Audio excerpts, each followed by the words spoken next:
तो good morning everyone. Good morning, सुप्रभात सभी भाइयों को बहनों को। तो आशा करते हैं आप लोग जग गए होंगे।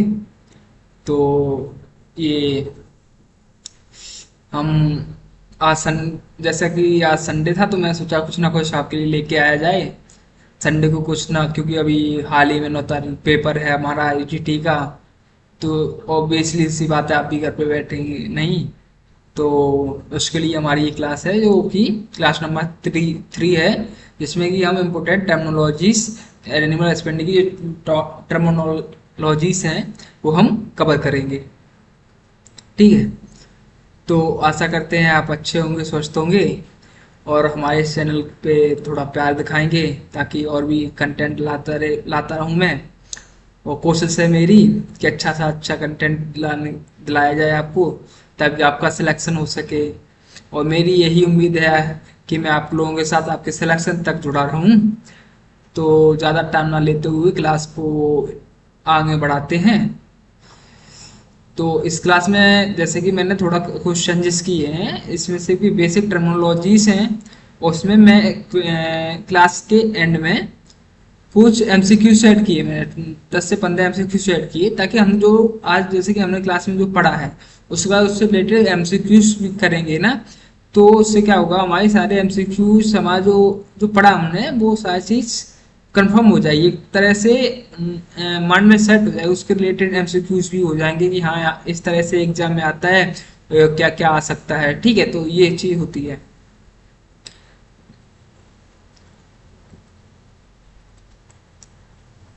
तो बात करेंगे पहले इंट्रोडक्शन ऑफ एनिमल हस्बेंड्री की।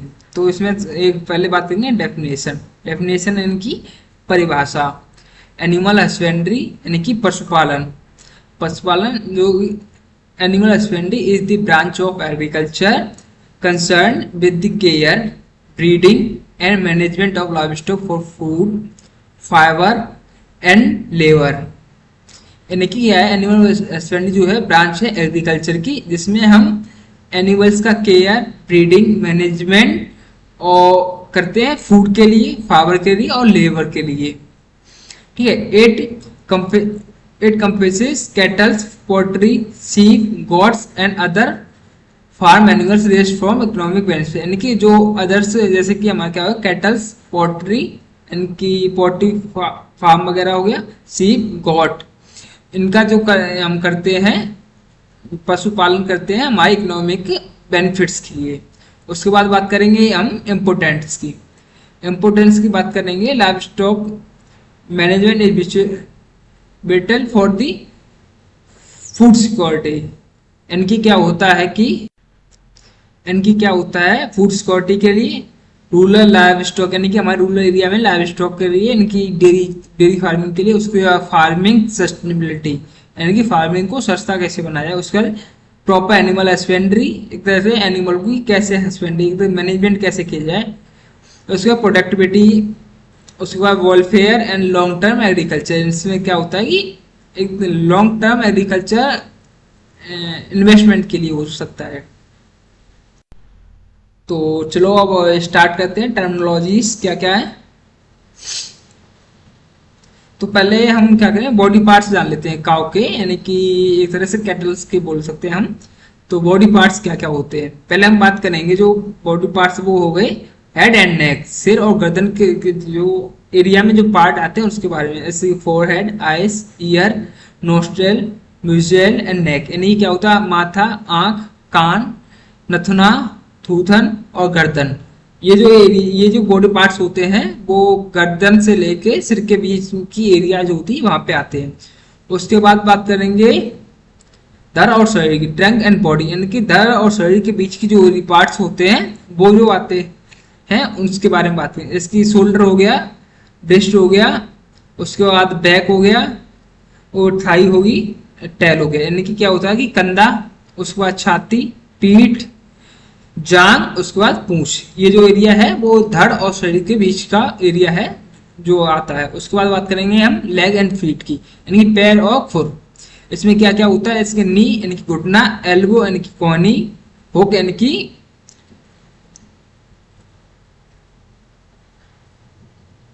यानी कि हुक यानी कि टखना, उसके बाद हुक यानी कि खुर। तो नेक्स्ट हमारा जो है वो है, हम बात करेंगे कैटल टार्स की, यानी कि जो कैटल टापू, तो एक तो होते हैं देसी, बस एक्सोटिक। देसी को हम इंडिजीनियस बोल सकते हैं। तो देसी बीड्स की बात करेंगे, जैसे indigenous breeds adapted to local climates, hardly disease resistance होती है and situated to traditional farming, यानी कि क्या होती है, जो इंडिजिनियस ब्रीड हमारी देसी होती है वो लोकल क्लाइमेट से होती है। उसके बाद क्या होता है, डिसीज रेजिस्टेंस होती है। उसके बाद सुटेबल फॉर ट्रेडिशनल फार्मिंग, यानी हमारी जो ट्रेडिशनल फार्मिंग जो चलती आ रही है, पूर्वजों के द्वारा जो चलाई आ रही है फार्मिंग, उसके लिए सुटेबल होती है। एग्जाम्पल की बात करेंगे हम, ऐसे गिर हो गया, गिर यानी कि हमारी जो पाई जाती है वो गिर फॉरेस्ट, यानी कि गुजरात में जो गिर फॉरेस्ट है उस एरिया में पाई जाती है। उसके बाद साहिवाल, साहिवाल के बाद फिर रेड सिंधी, उसके बाद थरपारकर, ऐसे ही और एग्जाम्पल है। बात करेंगे हम एक्जोटिक ब्रीड्स की। एक्जोटिक यानी कि विदेशी नस्लें, एक foreign breeds with high milk yield, यानी कि इसमें क्या होता है, फॉरेन ब्रीड्स जो होती हैं एक्सोटिक ब्रीड्स, उसमें हाई मिल्क यील्ड होती है, यानी कि मिल्क के उत्पादन की क्षमता होती है वो ज्यादा होती है रिलेटेड टू देसी ब्रीड्स, यानी कि इंडिजीनियस ब्रीड। इनके लिए क्या होता है, रिक्वायर बेटर न्यूट्रिशन, यानी कि अच्छे न्यूट्रिशन की आवश्यकता होती है, ज्यादा देखभाल की जरूरत पड़ती है। एंड कंट्रोल इनके लिए क्या होता है, बाहर की मौसम एक्सोटिक ब्रीड्स होती है, बाहर से रसिया वगैरह का मौसम ठंडा होता है, तो उसके लिए एनवायरनमेंट इनके लिए कंट्रोल चाहिए होता है। एग्जाम्पल की बात करें तो एग्जाम्पल्स हैं ऑलस्टाइन फ्राई, जैसी, ब्राउन स्विच, ये जो चीज है वो, ये जो मतलब एग्जाम्पल्स हैं हमारे कैटल्स के, जो कि लेस क्लाइमेट चेंज टॉलरेंट है। ठीक है, अब आगे बात करते हैं हम टर्मिनोलॉजीज की। अब जो हम यहाँ से हमारी क्या है, टर्मिनोलॉजीज स्टार्ट हो रही है।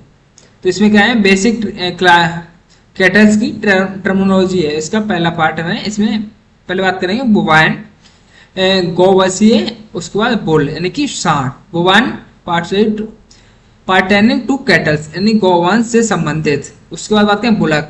बुलक क्या होता है हमारा, uncastrated male bovine used for breeding, यानी जो अनकास्ट्रेटेड मेल होता है बोवाइन, उसको ब्रीडिंग के लिए यूज करते हैं, उसे बोलते हैं बुल।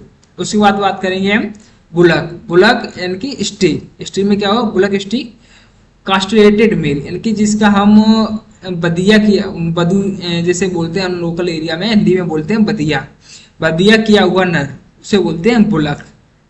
यंग एनिमल मेल और फीमेल, इसमें क्या होता है, नर और मादा दोनों हो सकते हैं। उसके बाद बात करेंगे हम ईफर। ईफर मतलब कि बछिया। ईफर यानी कि female bovine at to calve, typically under 18 से 24, टाइपिकली अंडर 18 टू 24 मंथ्स।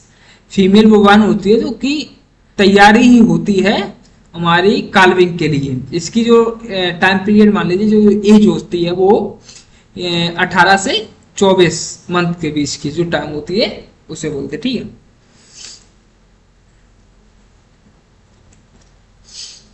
इसमें बात करें काव और स्प्रेंगर। स्प्रेंगर यानी cow, cow female that has calved at least once, यानी कि काव उसे हम बोलते हैं कम से कम एक बार काल्विंग की, यानी कि एक बार तो बछड़े को जन्म दिया हो, उसे हम काव बोल सकते हैं। उसे female bovine advance progeny goes to calving, यानी वही चीज जो अभी हमने बताई, जैसे कम से, या फिर जैसे कि प्रेगनेंसी के पास हो, बच्चा देने के टाइम पे हो, तो उसे बोल सकते हैं। उसके बाद है freemartin and sire. Sire यानी प्री मार्टिन बोल सकते हैं, जैसे कि नर मादा यानी कि पिता। तो इसमें क्या होता है, freemartin sterile female born to a male, so male treats, यानी कि क्या होता है इसमें, यानी कि क्या होता है, सेटन male born twin to a female, यानी ट्वेंस फीमेल जो मेल होते हैं वो बॉर्न होते हैं, उसमें क्या होता है, मेल के टीट्स जो ज्यादा होते हैं, यानी कि जो बोल सकते हैं हम कि जीन्स वो ज्यादा होते हैं। उसके बात करें डैम। डैम यानी कि माता। Dam the female parents of a calf, यानी कि जो काल्व यानी कि जो बछड़ा होता है तो उसकी फीमेल जो होती है, यानी कि फीमेल जो जन्म देने वाली माता होती है, उसे हम डैम बोलते हैं। ब्रीड, तो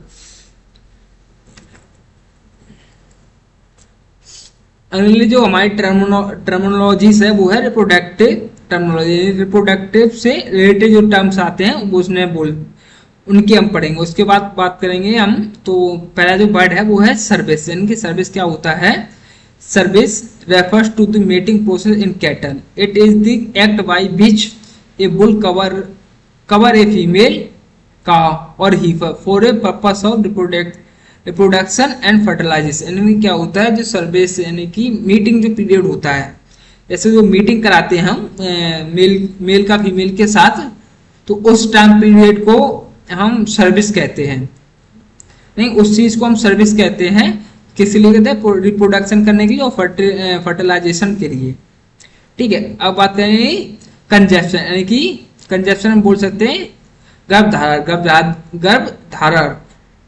इसमें क्या है? Conception is the successful fertilization of the egg by sperm making the beginning of pregnancy in kettles.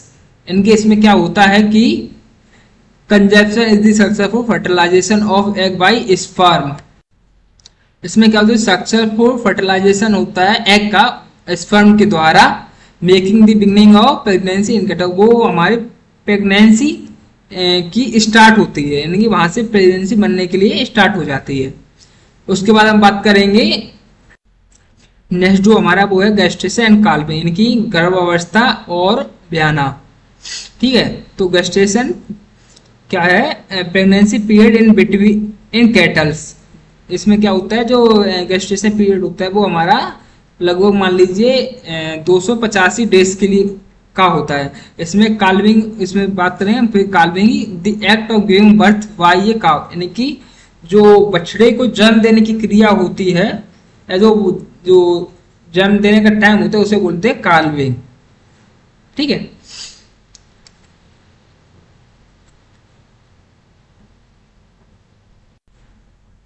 Next जो हमारा टर्म है वो है लैक्टेशन पीरियड। लैक्टेशन पीरियड मतलब कि milk production time after carving the period during which A female, यानी कि female जो काल्वे करने के बाद, यानी कि बछड़ा देने के बाद का जो टाइम पीरियड होता है, दूध देने का जो टाइम पीरियड होता है, उसे हम लैक्टेशन पीरियड बोलते हैं।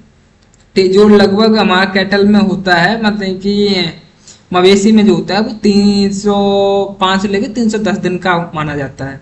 उसके बाद हम बात करेंगे ड्राई पीरियड। यानी कि ड्राई पीरियड क्या आता है? Non milking phase before next carving, यानी कि एक बार हमने बच्चों को काल्विंग दिया, काल्विंग देने के बाद जो दूध देने की लैक्टेशन पीरियड, वहां तक गाय ने हमारे या बफेलो ने दूध दिया।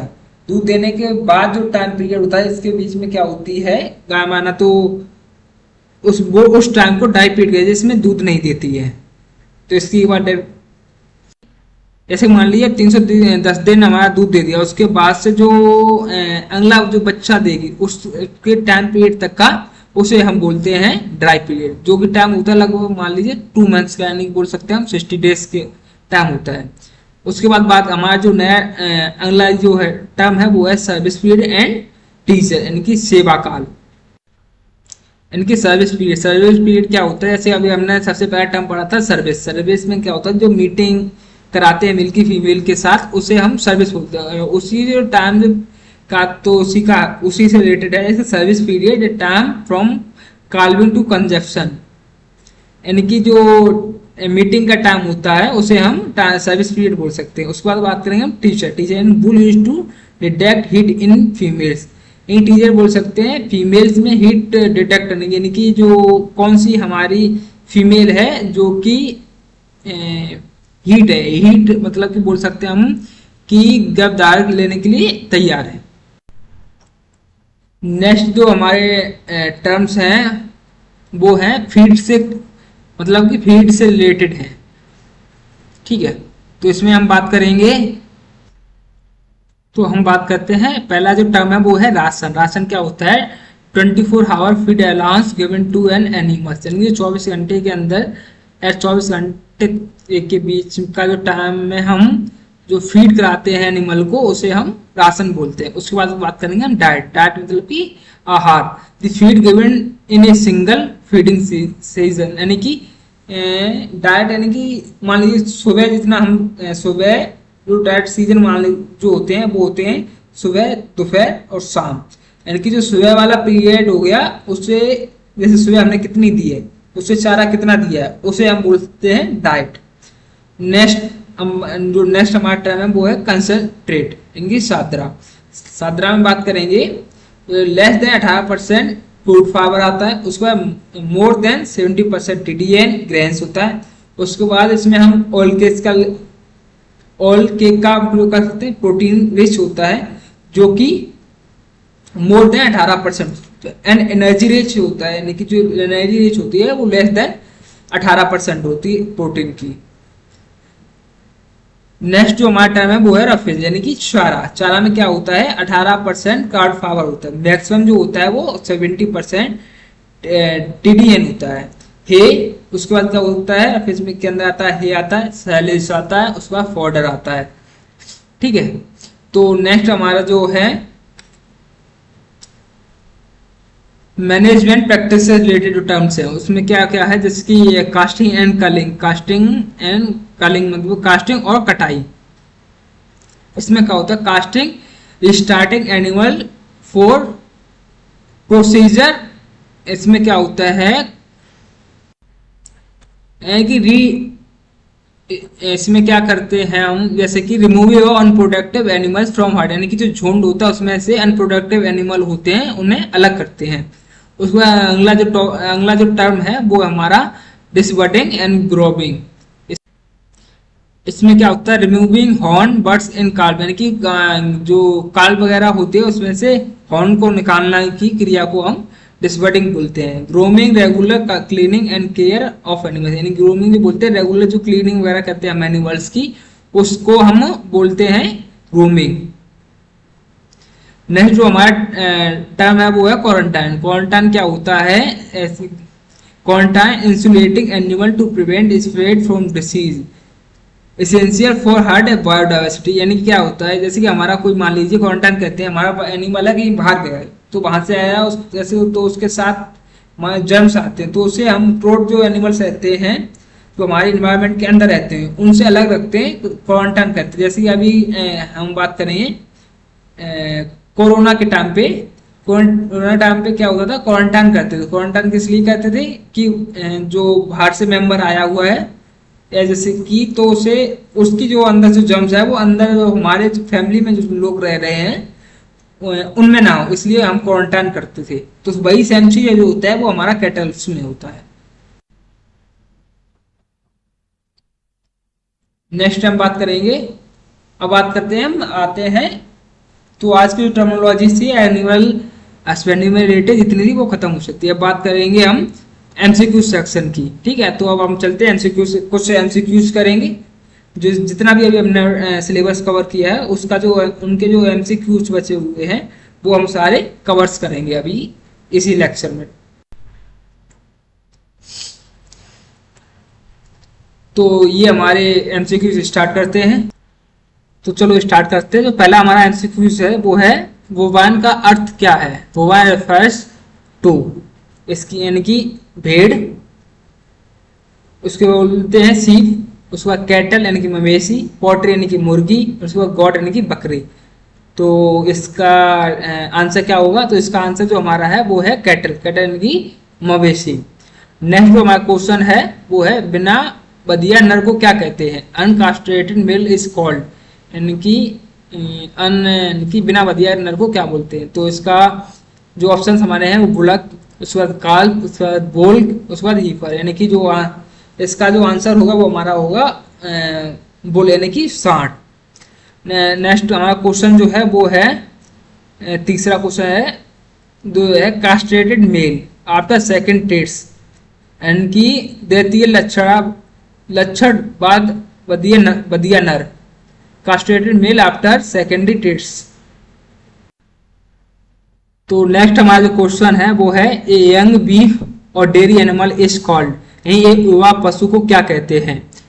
तो इसके ऑप्शन हैं वो हमारा है काल्फ यानी कि बछड़ा, उसके बाद काव यानी कि गाय, उसके बाद बुल यानी कि सांड, उसके बाद है शीर यानी कि पिता। तो इसका आंसर बताइए क्या होगा। तो इसका आंसर हमारा है वो काल्फ यानी कि बछड़ा। उसके बाद हमारा जो नेक्स्ट क्वेश्चन है वो है the act of parturition in cattle is called, यानी कि the act of parturition in cattle is called, यानी गाय में प्रसव को क्या कहते हैं। पहला ऑप्शन इसका है वो है सर्विस, उसके बाद दूसरा ऑप्शन वो गैस्ट्रेशन, उसके बाद तीसरा ऑप्शन वो है कार्विंग, तीसरा उसके बाद जो चौथा ऑप्शन है वो है कास्टिंग। तो इसका आंसर होगा इनकी कार्विंग। नेक्स्ट हमारा क्वेश्चन जो है वो है optimum service period for a cattle, यानी कि ऑप्टिमम सर्विस पीरियड कैटल के लिए क्या होता है। 10 से 20 दिन, 30 से 45 दिन, 60 से 90 दिन या 120 से लेके 150 दिन। इसका जो आंसर हमारा होगा वो होगा 60 से 90 दिन के पीरियड बिटवीन जो होता है उसको सर्विस पीरियड कहते हैं कैटल के लिए। नेक्स्ट हमारा जो क्वेश्चन है वो feed with less than more than 18% Claude fibre, उससे क्या 18% से अधिक क्लॉड फाइबर वाला चारा है उसे क्या बोलते हैं। उसे कंसंट्रेट, प्रोफेज, प्रोटीन रिच और एनर्जी रिच। तो इसे हम बोलते हैं प्रोटीन रिच। इसका जो आंसर होगा वो होगा राफेज। नेक्स्ट हमारा जो क्वेश्चन है वो है क्वेश्चन नंबर 8। इसमें क्वेश्चन इस तरह है, male parents of a calf, यानी कि बछड़े का नर जनक है उसे हम क्या डैम, उसका शेर, उसका का, उसका हीपर, यानी कि जो सिर जो होता है उसे पिता बोलते हैं, नर जनक होता है। नेक्स्ट हमारा जो क्वेश्चन नंबर 9, इसमें जो है फीमेल पेरेंट्स ऑफ ए काफ, यानी कि फीमेल पेरेंट्स बछड़ी की फीमेल पेरेंट्स को क्या बोलते हैं, शेर, डैम, बुल या स्टीर। तो इसका आंसर जो है वो है डैम, यानी कि माता। तो नेक्स्ट क्वेश्चन हमारा क्वेश्चन नंबर 10, मीटिंग प्रक्रिया, यानी कि मीटिंग प्रोसेस क्या होती है। सर्विस, ड्राई पीरियड, लैक्टेशन और कास्टिंग, यानी कि क्या होती है मीटिंग। तो अभी जैसे हमने आपको बताया सर्विस पीरियड जो होता है, जो मीटिंग का आते हैं, मीटिंग प्रोसेस होती है, उसे हम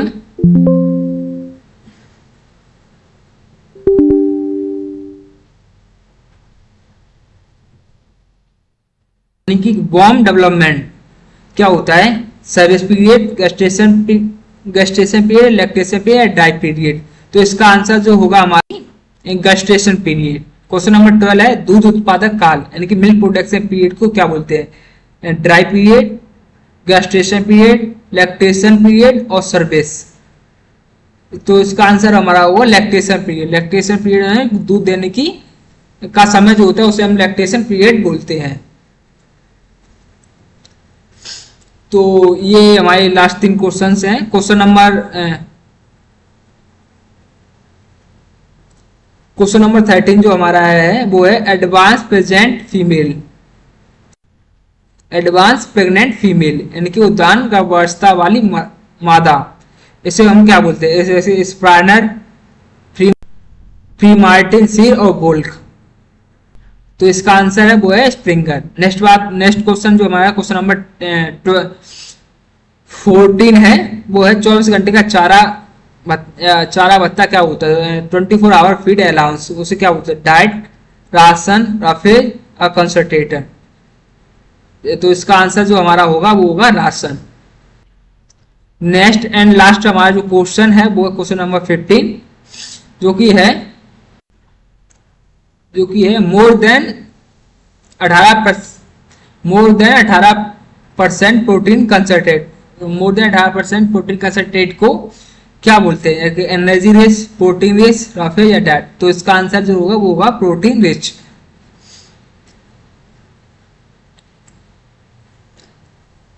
तो यहाँ पे हमारे जो एमसीक्यूज और टर्मोलॉजीज है वो खत्म होते हैं। आशा करते हैं कि आपको ये हमारा जो लेक्चर है वो पसंद आया होगा और अच्छे टॉपिक्स आपकी कवर हो गए होंगे।